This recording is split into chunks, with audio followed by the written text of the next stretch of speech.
The plate drops. August 14th, 1997. Attica Correctional Facility. D-Block Mess Hall. The room is loud. Metal trays clashing. Guards shouting orders. And hundreds of men trying to eat fast before the next command barks out. But then everything freezes. A single steel tray slips from an inmate's shaking hands and crashes onto the concrete floor. The noise echoes like a gunshot.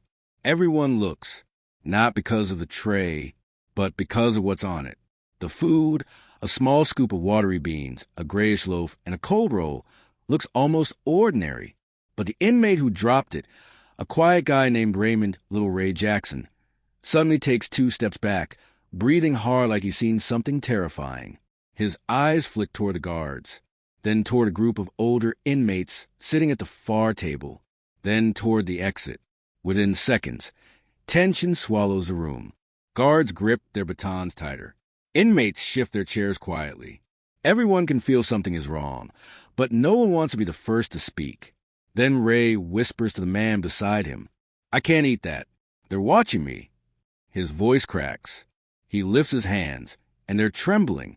Someone asks, "Who's watching you?" Ray doesn't answer. He just keeps shaking. A guard steps forward. "Pick up the tray." Ray doesn't move. The guard raises his voice. "I said, pick up the tray." But Ray's eyes suddenly widen. He whispers one more sentence, the one that sends fear through the entire mess hall. "If I eat that food, I'm finished." Before anyone can ask what he means, Ray turns and runs straight toward the exit, pushing past tables, bumping into chairs, knocking over another inmate's meal. The guards shout, "Stop! Don't move! Stay in your seats!"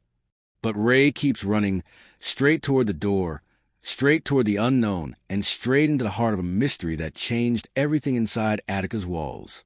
And this is where our story begins. Because the truth behind why that food tray scared him, the truth behind why he ran, the truth behind what was happening inside Attica in the late 1990s would shake the entire prison system. And today, we're going to follow the path that led up to that exact moment. The food, the pressure, the fear, the daily routines, and the quiet tensions that build up until one man snapped. Now let's go back to where Ray's story began. The first morning inside Attica, Raymond Jackson arrived at Attica Correctional Facility on May 3rd, 1997, after a 2-hour bus ride from the county jail. He wasn't a dangerous man in the way people imagine when they think of Attica. He wasn't a gang leader or someone with a violent past. He was a 26-year-old from Syracuse who made one catastrophic mistake. He got involved in a robbery that went wrong. No one was harmed, but New York in the 90s was tough on crime, and Ray received a long sentence that instantly changed the direction of his entire life. When he stepped off the transport bus, the first thing he felt was the wind, cold, hard, almost unfriendly. The second thing he felt was the way the guards watched everyone like they expected trouble at any moment. But the third thing, that was the atmosphere itself. Attica didn't feel like a normal prison. It felt heavy, like the air had weight. Everyone knew what happened there in 1971. The uprising, the deaths, the scars that never really faded. Even 26 years later, the place carried a memory like a shadow that followed every man who walked through the gates. Ray was escorted through intake, strip-searched, fingerprinted, photographed, and given his DOC number. Then came the counselor interview, the property check, and finally the walk to his first cell. Every step echoed, every door slammed. Every voice carried authority. Inside the cell block, he met his cellmate Terrence T. Monroe, a man in his mid-40s who had already spent more than a decade inside. T wasn't loud or aggressive. He was the kind of man who spoke with calm confidence, like someone who understood Attica's language, the way tension rises and falls, the way you need to move, what you need to avoid, and who you should never cross. He nodded at Ray. "First time here." "Yeah." "Then listen," T said, sitting on his bunk.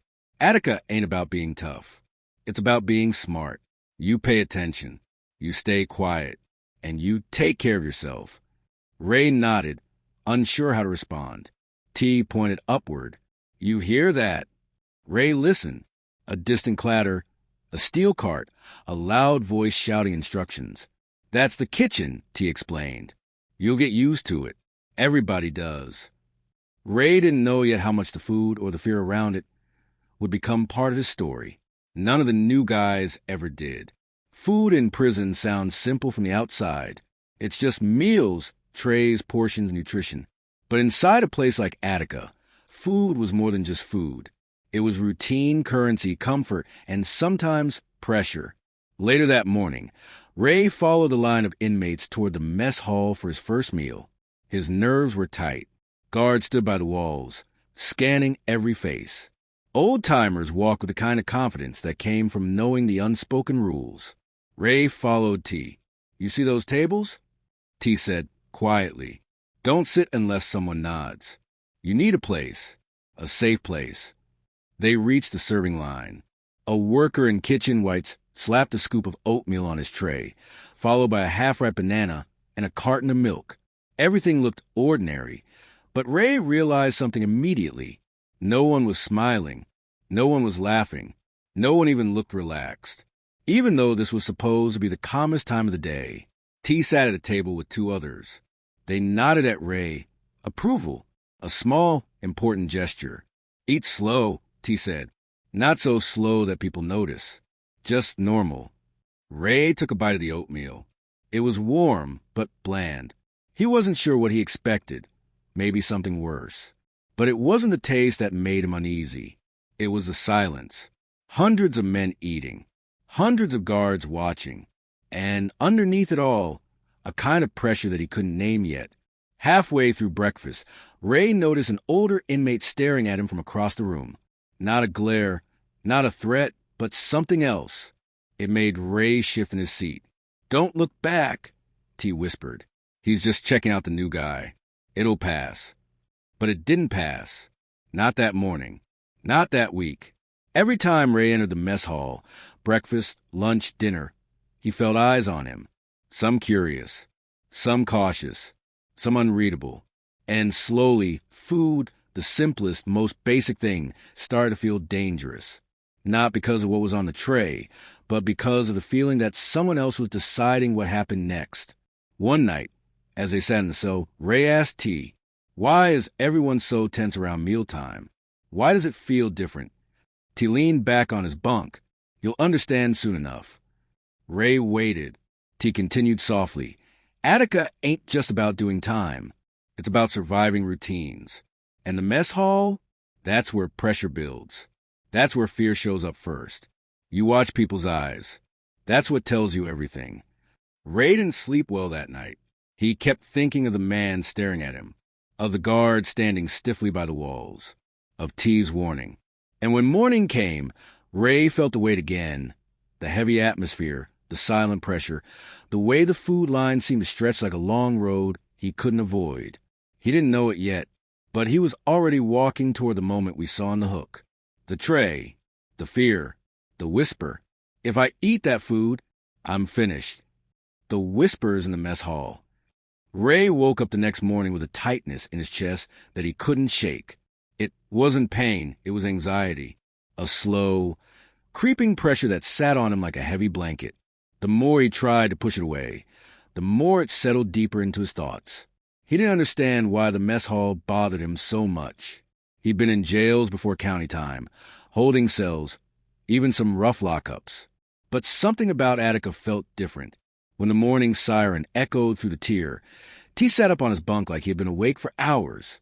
That was another strange thing. In their short time together, Ray hadn't once caught T sleeping. He was either awake, thinking, or resting with one eye open. "You good?" T asked quietly. Ray nodded. "Yeah, just tired." T studied him for a moment. "The mess hall bothering you?" Ray didn't answer at first. He just stared at the cell bars, the concrete floor, the distant sound of other inmates moving around. Finally, he said, "Yeah, I guess." "You ain't the first," T replied, "and you won't be the last." They stepped out into the gallery when the door rolled open, joining the line of men heading toward breakfast. The hallway was long and cold, with peeling paint and a smell of metal and bleach that never went away.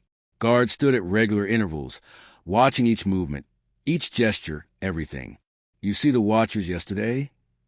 T asked. Ray blinked. The watchers? Yeah, there's always a few. People who sit quiet, don't say much, just watch. T paused and lowered his voice. They notice the new guys. They notice how you walk, how you eat, who you sit with. It's their job. Job, Ray repeated. You mean for the guards? T shook his head slowly.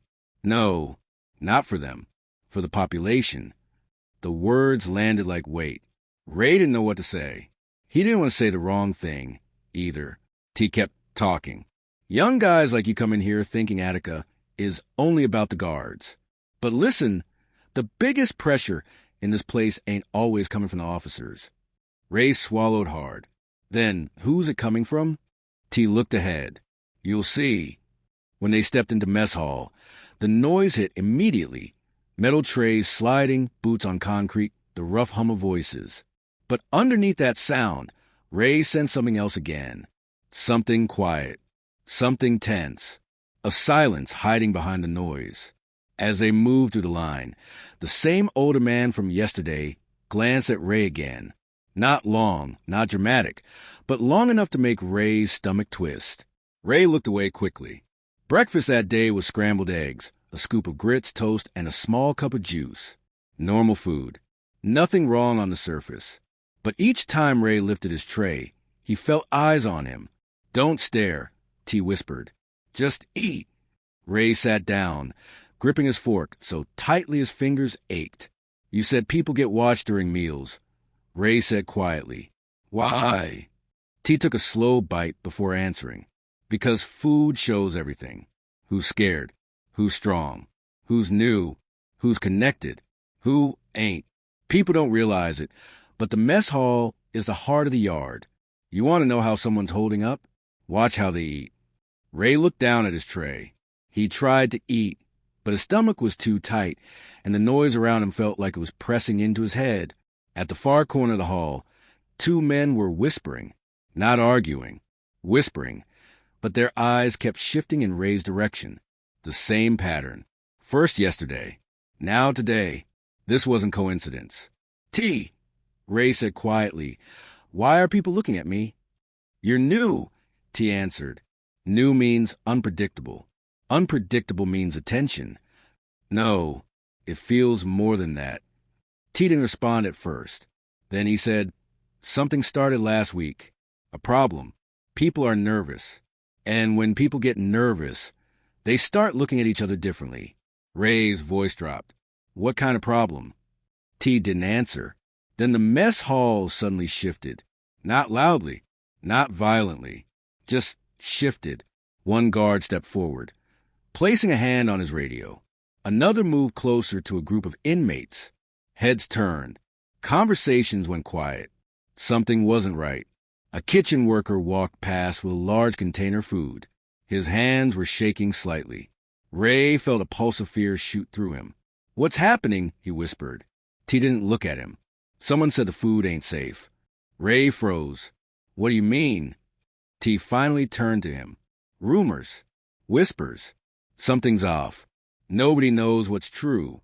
But in a place like this, rumors spread fast. Ray felt his heart hammer. So people think what? That someone messed with the food. T sighed. Some say yes. Some say no. It doesn't matter. In Attica, fear grows faster than facts. Ray's hands began to shake slightly. He tried to hide it. Then, from the other side of the hall, an argument burst out. Two inmates bumped into each other, one accusing the other of taking a seat, the other firing back. A guard approached. Voices rose. Chairs scraped. The tension that had been quietly building all morning snapped in an instant. Ray watched his guards move quickly, trying to separate the two men. But the shouting wasn't what scared him. It was the faces of the other inmates. Their silence, their stillness, their eyes. They weren't watching the fight. They were watching the food. Ray whispered, T, I don't feel right. T leaned forward, whispering back, stay calm. Don't drop your tray. Don't make sudden moves. Ray tried to breathe normally. But everything felt wrong. The whispers, the watchers, the rumors, the stares, the tension around every tray, and that older man still looking at him. Suddenly, T's voice hardened. "Ray, whatever you do, don't panic." But Ray couldn't help it, because right then, as he lifted his fork, he saw something. It wasn't big. It wasn't dramatic. It was tiny, almost unnoticeable. But it was enough. A small, strange speck inside his food. Something that didn't look like it belonged. Something that made his stomach twist. Ray froze. T saw the look on his face. "Ray, don't react." But Ray couldn't hear him anymore. His body felt locked. His breath stuck in his throat. The noise of the mess hall faded. All Ray could see was that tray and that tiny speck. And suddenly he knew, or at least believed with everything in him, that someone was targeting him. Someone he didn't know. Someone he didn't understand. Someone he couldn't even see yet. And this moment, this exact quiet second inside Attica's mess hall, was the spark that would lead to the scene we saw on the hook. The tray. The fear. The whisper. If I eat that food, I'm finished. Ray wasn't there yet. Not yet. But he was close. Very close. The men who watch. The moment breakfast ended, Ray felt like he'd been holding his breath the entire time. The tension in his shoulders didn't release. It only shifted, settling deeper into his chest. As everyone stood and filed toward the exit, the guards' voices cut through the air. "Move it. Keep it tight. Eyes forward." But Ray couldn't keep his eyes forward. He kept feeling someone behind him. Someone close. A presence so heavy it felt like fingers pressing against the back of his neck. He tried to ignore it, tried to stay in line, tried to breathe normally. But when he reached the exit and risked a glance over his shoulder, he saw him again, the same older man from the mess hall, the same quiet stare, the same unreadable expression. And he wasn't alone. Two other men stood beside him now, not touching him, not talking, but clearly connected. Their body language was calm, controlled, confident. Men who understood this place far more deeply than any guard ever could. Men who moved like they belonged here, like the prison itself breathed in rhythm with them. Ray felt his pulse climb. "T," he whispered. "I know," T said quietly without looking. "Just keep walking." Ray kept his eyes forward as they stepped into the corridor, but the presence behind him didn't fade. It followed, not aggressively, just consistently, like they were studying him. When the line reached the base of the stairwell that led back to the tier, one of the guards shouted orders. "Cell block D inmates, move to your gallery." No talking. As Ray and T stepped onto the stairs, Ray whispered again, "T, who are they?" T didn't answer until they were inside the relative silence of the tier. Doors clanged shut in the distance. Footsteps echoed. Inmates returned to their cells for morning count. Only when they reached their own cell did T speak. "Ray, those men ain't your problem, unless you make them your problem." Ray frowned. "What does that even mean?" "It means," T replied, sitting on his bunk, "you don't look at them, you don't talk to them, you don't try to figure them out. You stay out of their way." Ray sat down slowly, confusion twisting in his stomach. "But they've been staring at me since I got here." "Why me? I didn't do anything." "That's exactly why," T said. Ray looked up. "What?" T leaned forward. "New guys bring energy. Uncertainty. Nobody knows if you're calm, scared, strong, weak, or if you might be connected to somebody outside. People want to know what you're made of before they decide how to treat you. But I'm not connected to anyone," Ray said. "I don't know anybody in here." "That's what makes it complicated," T replied. "If you had protection, if you were rolling with someone, they'd leave you alone. But when you ain't tied to nobody, you become a loose card. And loose cards get examined." Ray stared at the floor. "So they're just watching me?" "For now," T said. "Just watching." Ray rubbed his hands together. "What about the food? Is that connected?" T hesitated. That hesitation made Ray's stomach drop. "What aren't you telling me?" Ray asked. T sighed and sat back.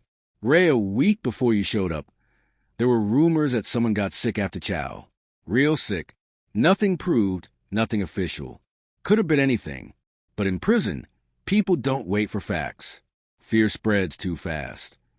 So, people think someone tampered with the food? Ray asked. T nodded slightly. Or with the trays. Or with the line positions. Or with the kitchen workers. Nobody knows. Not for real. Is anyone actually doing something to food? Ray asked. I don't know, T said firmly. And you don't know. And that's the point. Fear doesn't need truth. It just needs silence. Ray felt a cold chill spread across his skin. So, they think the food might not be safe? T looked at him. In a place like Attica, your mind can make things dangerous even when they ain't. But here's the thing. Once fear gets inside you, it changes how you see everything. Ray nodded slowly. T wasn't wrong. Ever since he noticed that tiny speck on his tray, he'd been caught in a loop of questions he couldn't escape. Ray, T said, you gotta slow your thoughts down. You're letting the fear grab you. Ray looked up sharply. I'm not imagining it. Those men were watching me. T didn't disagree. I know, but that don't mean they're watching your tray. Ray didn't respond. T leaned closer. Listen to me. The watchers, they look at everybody's tray. They look at who's eating and who ain't, who's nervous and who's calm. That's how they judge people. Not to hurt them, but to understand them. Ray swallowed hard. Understand them for what? For where they fit, T said calmly. In the yard, in the block, in the system inside the system. Ray leaned back on the bunk, feeling the weight of every word. Later that morning, the block went into keep-lock movement, meaning inmates could walk to the showers, make calls, or go to the small room where laundry exchange took place. Ray decided to shower, partly to reset, partly to get away from the cell. T stayed behind, writing a letter at the small metal desk. As Ray walked down the gallery, he noticed the same older man from the mess hall leaning against a railing upstairs, still watching, not glaring, not threatening, just watching. Ray swallowed hard and looked away. He walked faster, moving toward the showers. The guard at the post barely looked up as Ray passed, too busy flipping through a clipboard. Ray opened a shower gate and stepped inside. He stood under the water, letting it hit his shoulders and face. The pressure of the stream wasn't strong, but it was enough. Enough to give him a moment, enough to quiet things in his head. Halfway through his shower, he heard footsteps outside the gate. Slow, controlled, heavy. Ray froze. Yo! A voice called from the other side. Calm, deep, unfamiliar. Ray didn't answer. The footsteps stopped right outside the metal mesh. You're the new guy, right? The voice asked. Ray closed his eyes. Yeah. There was a long pause. Too long. Then the voice said, you should watch who you sit with. Ray's heart thudded. I sit where they sit me, he said cautiously. No, the voice replied. You don't. Ray turned off the water. The silence in the shower area was loud. What do you mean? Ray asked. Another pause. Then, you're being tested. Ray's breath caught. Tested for what? You'll find out, the voice said. Then, footsteps again. Walking away. Slow. Calm. Unbothered. Ray stood there, water dripping off him, his heart pounding. He didn't even know who the man was. Couldn't see his face. Had no idea what the warning meant. But something in the tone felt serious. Real. Heavy. As Ray dried off and dressed, one thought stayed locked in his mind. Someone knew something he didn't. And whatever it was, it involved him. When he returned to the cell, T looked up immediately. You good? T asked. No, Ray said quietly. Somebody talked to me in the shower area. T's face changed. Not fear. Not anger. Caution. What did he say? Ray swallowed. He said I'm being tested. T stood up slowly. Ray, this is worse than I thought. Ray stepped back. What do you mean? T nodded toward the mess hall direction. It means the watchers aren't just observing you. They're waiting. Ray felt cold. Waiting for what? T took a deep breath. For your next meal. Ray's stomach dropped. T pointed at him. The pressure builds before lunch. Ray didn't leave the cell for almost an hour.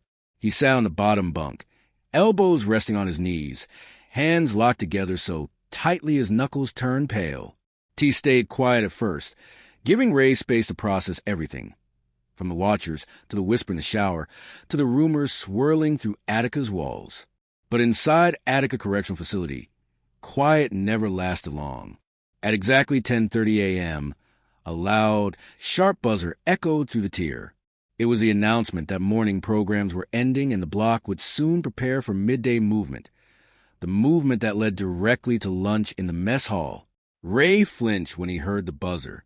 T noticed. "You ain't gotta panic," T said calmly.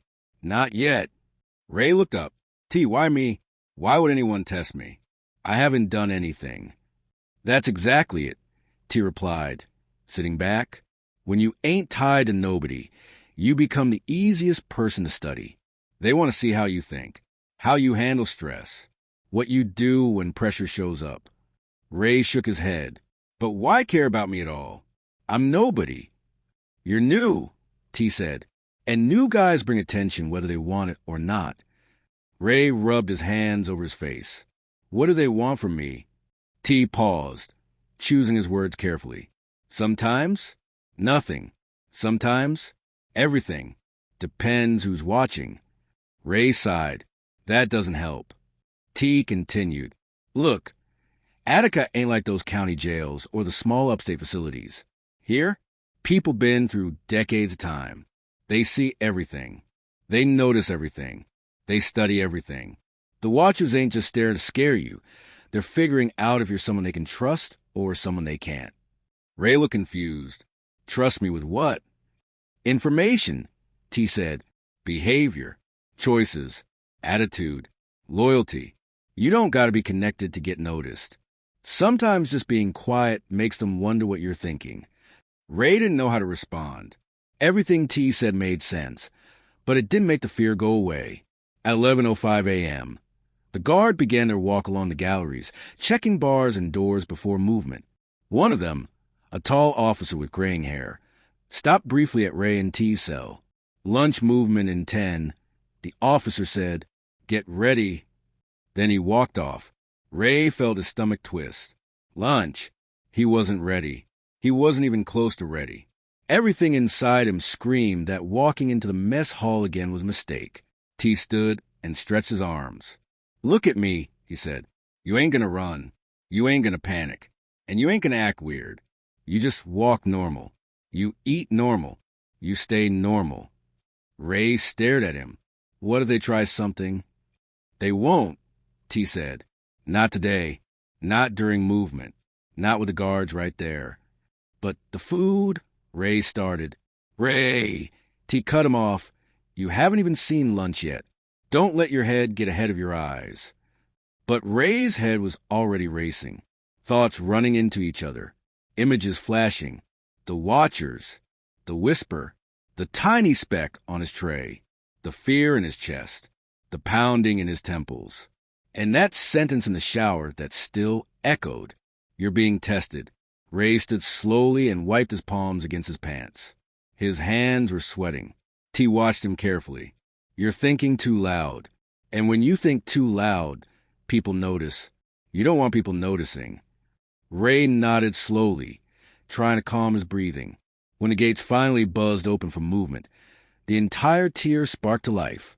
Hundreds of men stepped out of their cells, forming lines in the gallery. Guards shouted instructions. Boots echoed against concrete. The air shifted from quiet tension to controlled movement. Ray took his place beside T, blending into the line. He kept his eyes forward, like T instructed, but he could feel the pressure building behind him like heat. As they walked toward the central corridor, Ray noticed two men step into line several spots back, and his stomach dropped. It was them, the watchers, the older man with the calm gaze, the younger man with the shaved head, and the tall man with the scar above his eyebrow. They moved in silence, eyes forward, like they had been doing this for decades. Ray swallowed hard. T whispered without turning his head, "Don't look at them."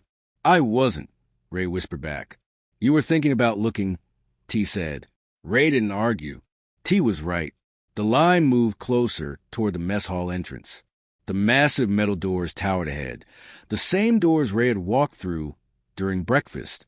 Only now they felt different, like they were waiting for him, like they were part of the test. Ray's heartbeat quickened. As they stepped inside the foyer of the mess hall, Ray noticed something he hadn't seen before, a guard standing near the doorway, watching every inmate enter. Not casually, closely. T whispered again. Keep calm. Guards are jumpy today. Why? Ray asked. Rumors, T replied. People talking too much. It makes staff nervous. Ray took a deep breath. Rumors about the food. Rumors about someone getting sick. Rumors about tension building. Everything was stacking on top of everything else. The line moved forward. Trays clattered. Metal doors groaned. Voices echoed.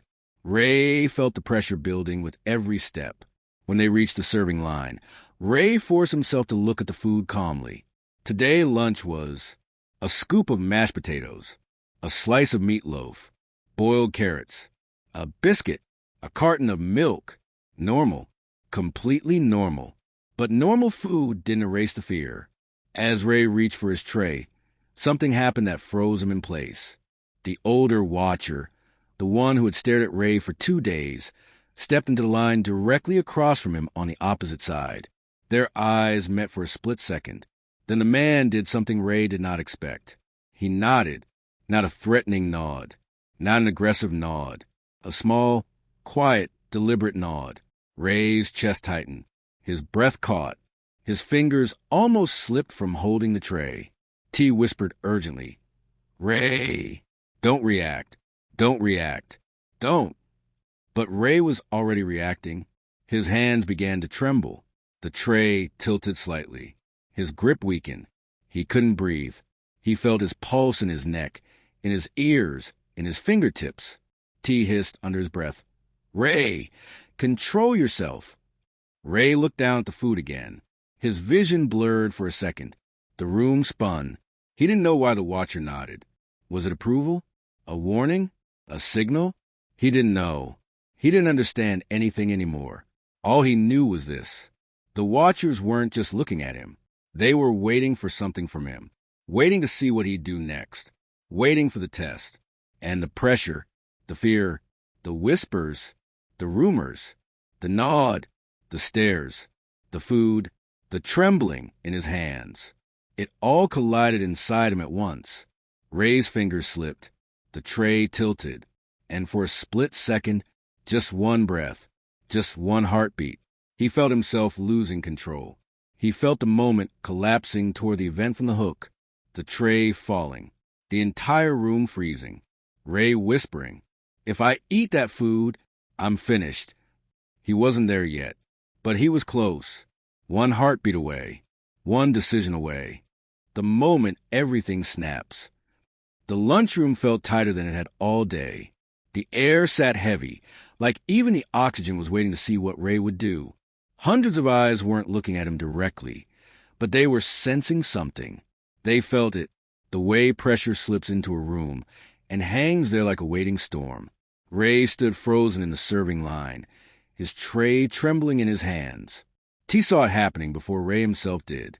Ray, listen to me, T whispered sharply. You need to breathe, in through your nose. Out slow. You're letting the fear decide for you.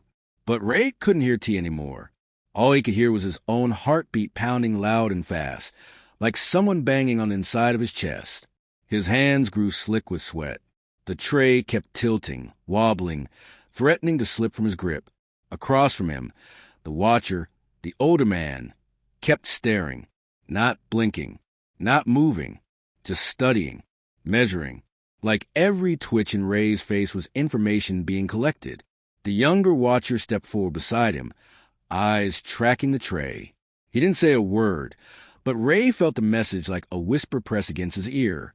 What are you going to do, new guy? Ray swallowed hard. His throat felt dry and tight.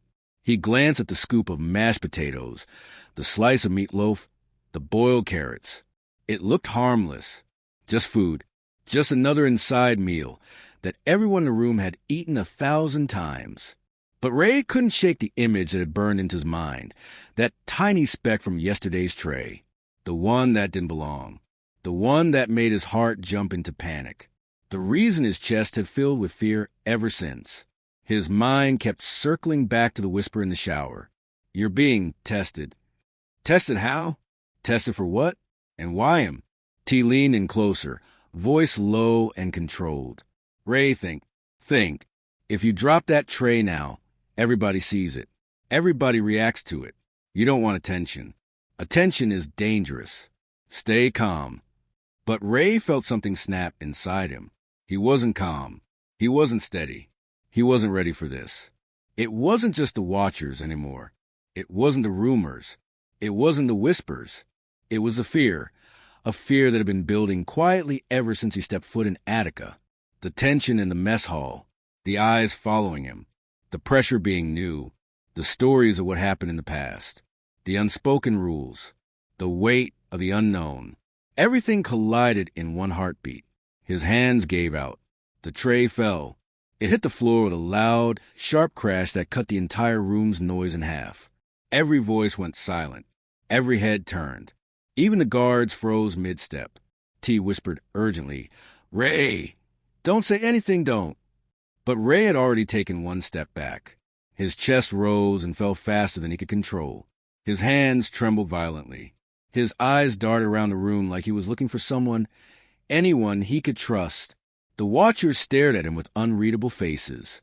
The guard nearest the line shouted, "You, pick up that tray." Ray didn't move. "Pick it up," the guard barked again, louder this time.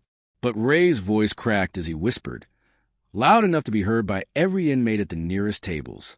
"If I eat that food, I'm finished." Gasps spread through the mess hall.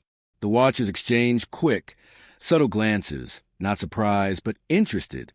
T closed his eyes for half a second, like he knew this moment had been coming all along. The guard stepped closer. "What did you just say?" Ray took another step back. And in that tiny moment, that silent breath inside Attica's most pressured room, the truth about fear inside prison became clearer than ever. It wasn't always about danger. It wasn't always about violence. Sometimes it was about not knowing who to trust, not knowing what was real, not knowing what choice you were supposed to make. And for Ray, that fear exploded all at once. He ran, just like in The Hook, straight through the tables, straight past the guards, straight toward the exit. The room erupted into shouts. Guards yelling orders, inmates pushing back to avoid the chaos, metal chairs scraping against the concrete. T's voice cut through the noise. "Ray, don't do it." But Ray didn't look back, didn't slow down, didn't think. He bolted toward the door like the hallway beyond was the only place he could breathe, because in that moment, all he knew, all he believed, was that something was wrong with that tray. And if he stayed one more second, if he let himself be pulled back in, if he ate one bite of that food, he believed with every part of himself that something bad would happen. And that belief, that fear, became stronger than anything else. He sprinted through the mess hall exit, leaving behind the watchers, leaving behind the tray, leaving behind the shaking silence that now hung over the entire room. And that was the moment Attica realized. Something far bigger was happening behind those walls. Something no one could see yet. Something that was only beginning. The truth behind fear. Attica has always been a place shaped by pressure. Pressure from the past, pressure from the rules, pressure from the walls themselves. But Ray's story? It revealed something deeper. Fear inside prison isn't always loud. It doesn't always come from danger you can see. Sometimes it grows in silence, in whispers and stares and rumors that float through the hall like shadows. And once fear gets inside your mind, it changes how you walk. It changes how you eat. It changes how you breathe. It changes everything. The truth is this. Ray didn't run because of food. Not really. He ran because inside Attica, the line between safe and danger is never clear. Because the watchers were following him. Because someone whispered he was being tested. Because he felt pressure he couldn't understand. Because he didn't know who to trust. Because fear became louder than logic. And inside prison, fear is the loudest voice of all. But here's the real twist. Ray's story doesn't end at that door. Not even close. Because when he crossed that invisible line, he didn't just break a rule. He triggered something. A reaction. A ripple. A chain of events that forced everyone inside Attica, inmates and officers alike, to question what was really happening behind those walls. In the next chapters, we'll uncover why the Watchers were interested in Ray, what the test actually was, what those rumors were really hiding, and why Ray believed the food wasn't safe. This story is only just beginning, and the truth? Attica hasn't revealed its darkest pressure yet.